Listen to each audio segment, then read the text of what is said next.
Theoretical distribution important chapter for exam, पर generally ये जब एग्जाम में आता चैप्टर तो ये बेसिकली थियरी के लिए जाना जाता सबसे ज्यादा ये चैप्टर। तो इस चैप्टर में मैक्सिमम थियरी पे फोकस करना है अपने को। थियरी में इसमें सबसे ज्यादा जो इसकी बेसिक थियरी है binomial distribution. What is binomial distribution? Binomial distribution is two variate data. अगर आप चाहते हैं बाइनोमियल डिस्ट्रीब्यूशन में दो चीजें, एक सक्सेस है और एक फेलियर है, दो वेरिएबल्स रहते हैं इसमें। There are two variables, two variables n and p. n and p are two variables. n and p are two variables. ठीक है, तो टू वेरिएबल्स है n and p, ये ध्यान रखना बाइनोमियल डिस्ट्रीब्यूशन में। वापिस मैं बोल रहा हूं, बाइनोमियल डिस्ट्रीब्यूशन में, बाइनोमियल डिस्ट्रीब्यूशन, बाइनोमियल डिस्ट्रीब्यूशन में कितने वेरिएबल्स हैं? कितने वेरिएबल्स हैं? कौन से है दो वेरिएबल्स? N and P. वापिस से बाइनोमियल में कितने वेरिएबल्स हैं? दो वेरिएबल्स हैं। इसके लिए क्या बोला जाता? By variate. दो डेटा रहता जिसको एन और पी है। समझ में आया? Okay. Where P is success, where P is, Q is failure, और टोटल हैपनिंग ऑफ इवेंट हमेशा 1 रहता। अच्छा, 1 में से अगर सक्सेस माइनस कर दिया तो अगर P, अच्छा Q is equal to 1 minus P लिखा तो गलत है क्या? समझ में आ गया? अच्छा, how many variables? How many variables? कौन से टू वेरिएबल्स? कौन से टू वेरिएबल्स? समझ में आया? Two variables N and P।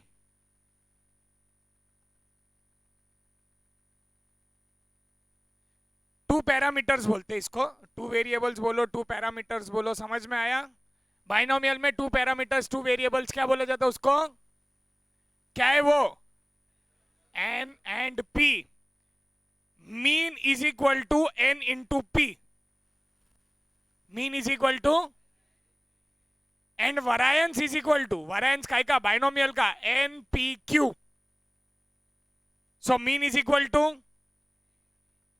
जिसको np लिखा जाता, वरायंस इज इक्वल टू, तो variance is equal to can be written as mean into Q.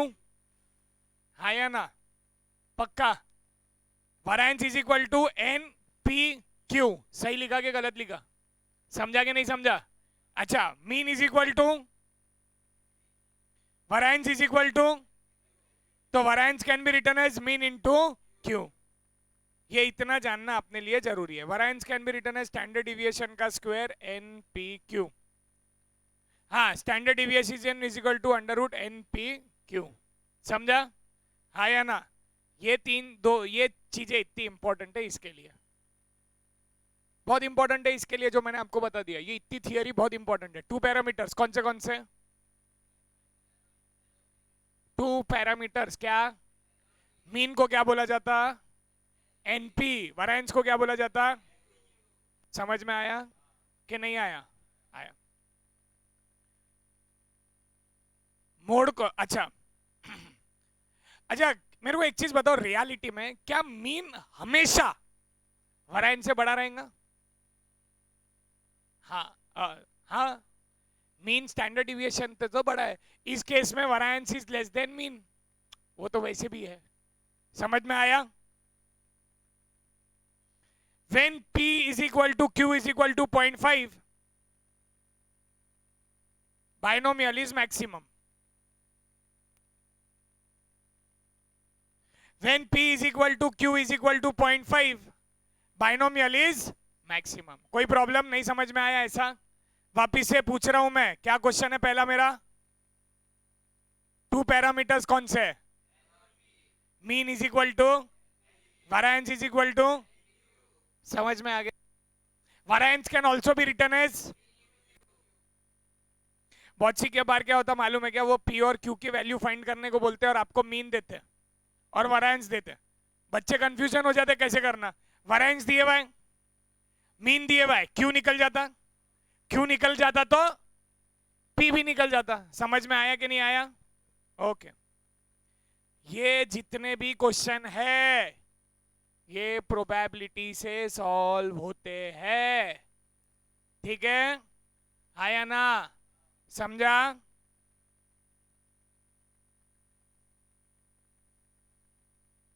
आगे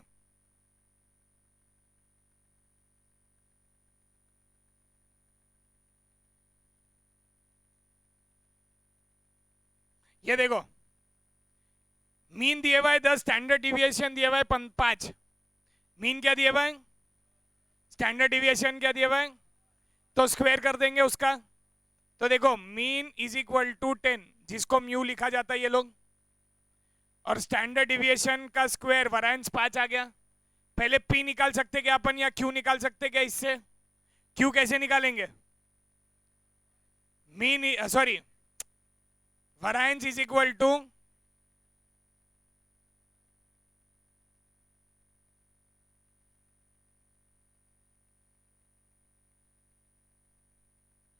तो Q इज इक्वल टू 1/2, तो P इज इक्वल टू 1/2। समझा?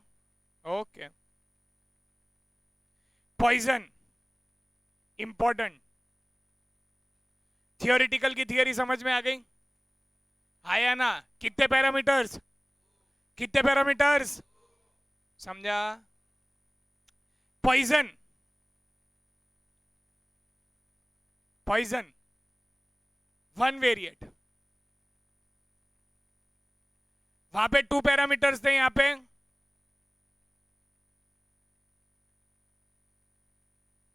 पैरामीटर का नाम where mean is equal to M, variance is equal to M, क्योंकि parameter वहां पे parameter कितने थे? क्या पैरामीटर थे? 2। Mean is equal to, variance is equal to, और यहां पे मीन इज इक्वल टू और standard deviation is equal to. समझ में आया? यहां का फॉर्मूला बहुत इजी, अगर याद रखना है तो। ई ने सिर पे चढ़ाया एम को, एम ने सिर पे चढ़ाया एक्स को, ई ने एम को चढ़ाया, फिर एम को गिराया, फिर एम ने एक्स को चढ़ाया, एक्स को गिराया, तो एक्स फैक्टोरियल। समझ में आया? Where m is equal to what? Mean and variance, mean and variance. E की वैल्यू है, यहां पे कहीं लिखे हुए है,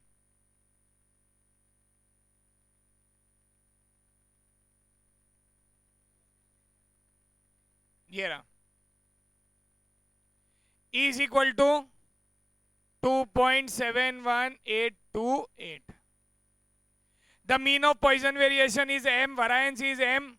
समझ में आया बेटा? E की वैल्यू बस तुम्हारे को थोड़ा याद रखना पड़ेगा। पॉइजन का फॉर्मूला क्या है बेटा?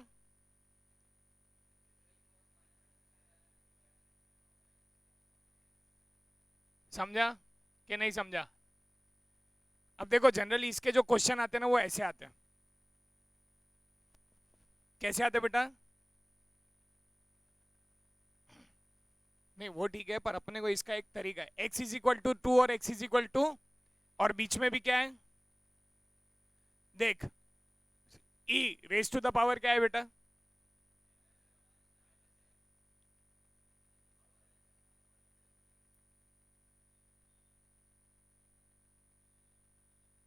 ऐसा दिया हुआ है।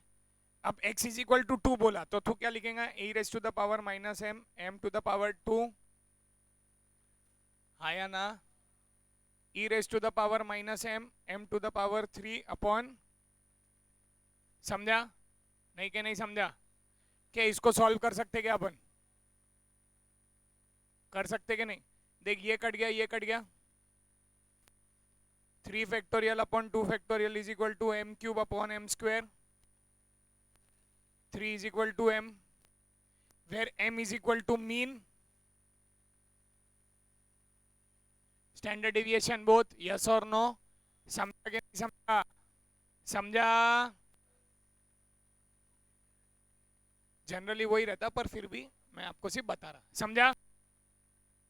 अब देख, the probability of the random number of eggs following Poisson distribution would be assume a positive value 1 minus e minus 2.0. what is the mode? आप एक चीज समझ लो, यूनिवेरिएट है मतलब वन वेरिएट, पॉइजन को यूनिवेरिएट बोलते हैं और बाइनोमियल को बाइवेरिएट बोलते हैं. अब e to the power minus 2.7 मतलब इसका m की वैल्यू क्या है 2.7. लार्जेस्ट इंटीजर क्या है? लार्जेस्ट इंटीजर क्या रहता? वो डेसिमल है ना 0.7. इंटीजर क्या रहता? जो डेसिमल के पहले का पार्ट रहता वो लार्जेस्ट इंटीजर रहता. आगे आंसर 2. समझा?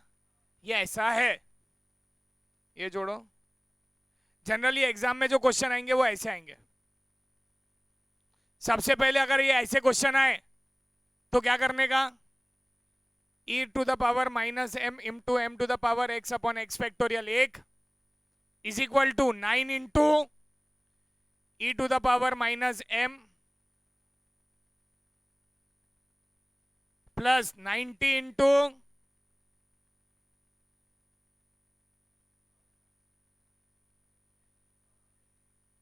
अब x की वैल्यू सब्स्टिट्यूट करो.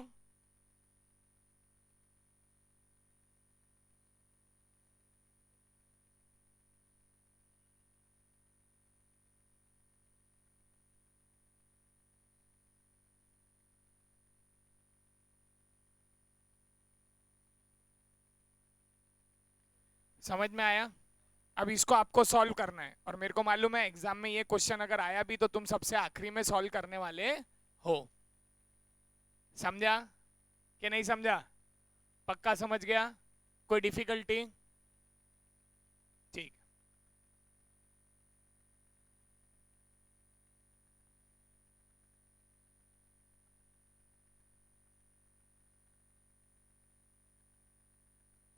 सबसे इंपॉर्टेंट नॉर्मल और पॉइसन डिस्ट्रीब्यूशन. सबसे इंपॉर्टेंट नॉर्मल और पॉइसन डिस्ट्रीब्यूशन.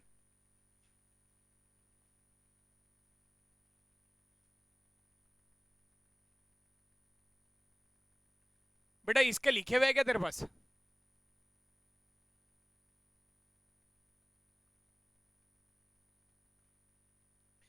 इसका सबसे पहले लिखेंगे it is a bell shaped curve, it does not touch is x axis,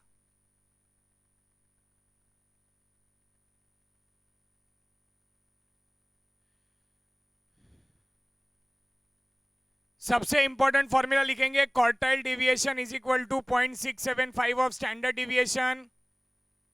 ये नॉर्मल का फॉर्मूला है, ये एग्जाम में डायरेक्ट आता. In normal distribution quartile deviation is equal to 0.675 of standard deviation. लिख लो.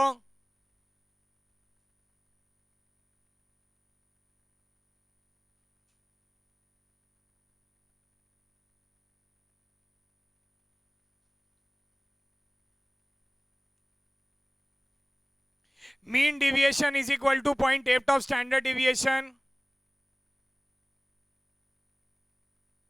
Mean deviation is equal to 0.8 of standard deviation.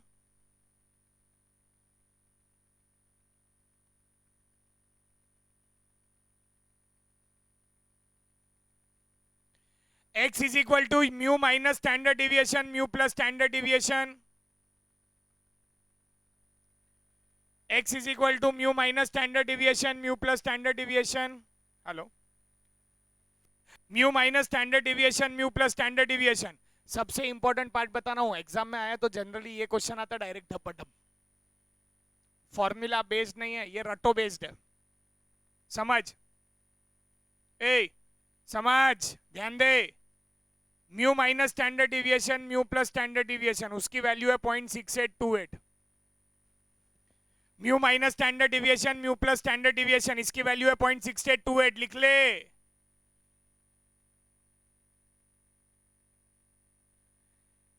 Mu minus 2 standard deviation, mu plus 2 standard deviation 0.9546. Mu minus 3 standard deviation, mu plus 3 standard deviation 0.9973. मतलब generally इतना coverage होता है इसके अंदर. एक बार exam में क्या पूछा मालूम है क्या? इसकी बाहर की value that is called as 0.027. That is the outside the limit value, ये वाला पार्ट। कितने खतरनाक है इंस्टीट्यूट, इतने छोटे में क्वेश्चन पूछ लिया उन्होंने। तो पहले mu minus standard deviation, mu plus standard deviation कितना है, पॉइंट। दूसरी वैल्यू 0.9546, तीसरी वैल्यू अब 0.9973, 1 माइनस 0.9973 करो।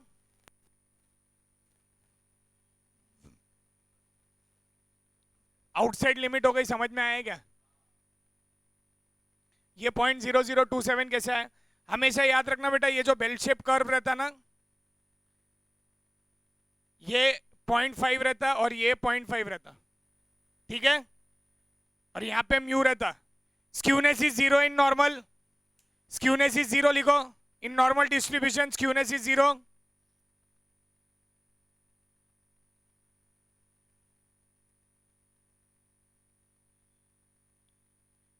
एग्जाम्पल 21 देखना है आपको घर पे, 16.21 देखना है घर पे।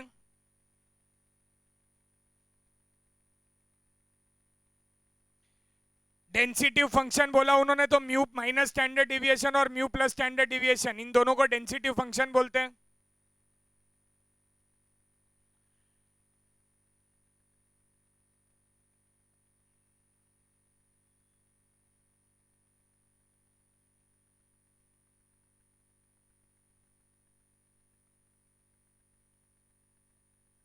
स्क्यूनेस इज इक्वल टू 0 लिखा।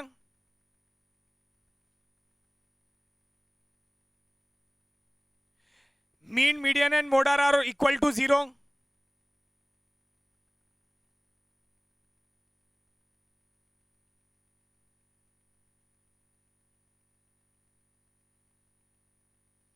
ये देखो यहाँ पे mean, median and mode are equal to 0, मतलब पहला जो लाइन रहती, मतलब यहाँ पे ये जब ऐसे अपन बनाते तो यहाँ पे सेंटर में मीन आता, मीडियन आता और मोड आता, सब 0 है। The standard normal distribution is symmetrical is equal to 0। और मैंने आपको बताया था ये दो टू टेल है, it never touches x axis. अगर तकदीर रहे तो ये वैल्यूज भी आ सकती है आपकी, पर जनरली आती नहीं है एग्जाम में। पर हम बोलते कि भाई लर्न कर लो, इनकेस अगर आ गई तो।